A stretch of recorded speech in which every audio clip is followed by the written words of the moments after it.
লাজুর সাহস দেখে সবাই মুগ্ধ হলো। হ্যাঁ বন্ধুরা, এমনটাই দেখতে পারবো আমরা ধারাবাহিকে। মহাজন আর তার ছেলে সানি এসে লাজুকে গ্রাম থেকে তাড়িয়ে দেওয়ার কথা বললে লাজু তাদের প্রতিটা কথার যুক্তিযুক্তভাবে প্রতিবাদ জানায় এবং প্রতিটা কথার সঠিক সঠিক জবাব দেয় এবং বলে যে আমি কেন যাব, আমি কোথাও যাব না।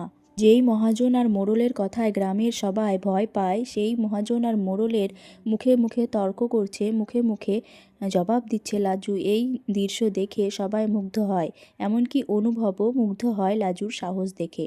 ওইদিকে সুদেবের মাও নিজের বৌমার এরকম সাহস দেখে খুশি হয় মনে মনে।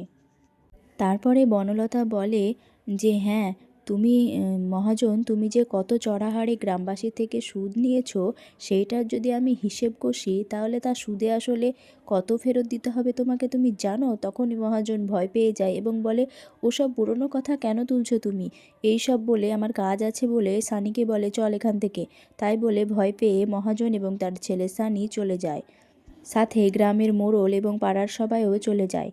তারা চলে গেলে সুদেবদের বাড়িতে শীতলা পুজোর জন্য সব কিছু বাসি রান্না হয়েছিল, সেগুলোই অনুভবদেরকে এবং তার বাড়ির লোকদেরকে, অনুভবের সবাইকে খেতে দেয় এবং খেতে বসে তারা সবাই লাজুর পড়াশোনা নিয়ে প্রশ্ন তোলে। তখন অনুভব বলে যে লাজু আমাদের সঙ্গে কলকাতায় যাক, আর কদিন পর ওর রেজাল্ট হবে, আর তারপরে ওকে আর তাহলে আর নতুন করে আবার ওখানে যেতে হবে না, আমাদের সঙ্গে এখনই চলে যাবে, তারপরে কলেজে টলেজে ভর্তি হয়ে তারপরে আসবে, এরকম বলতে থাকে।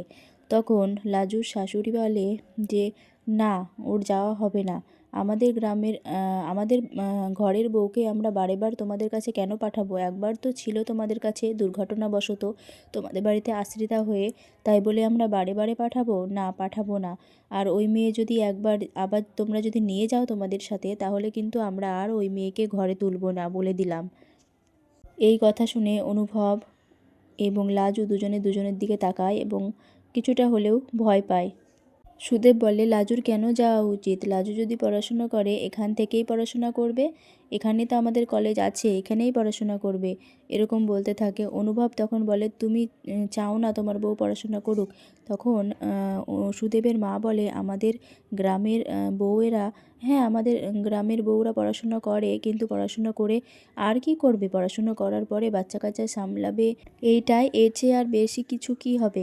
এইটাই বলতে থাকে সুদেবের মা। কিন্তু অনুভব তো সেটা চায় না। অনুভব বলে লাজুর খুব ভালো মাথা, আপনারা জানেন, ও অনেক দূর এগোবে, ও খুব বুঝতে পারে সায়েন্সে, ওর খুব ভালো মাথা। তো বন্ধুরা, আগামী পর্বে কী হবে সেটাই দেখার পালা। ভিডিওটি ভালো লাগলে একটি লাইক করে চ্যানেলটিকে সাবস্ক্রাইব করে দেবেন, যাতে পরবর্তী ভিডিও সবার আগে আপনার কাছে পৌঁছে যায়। ধন্যবাদ।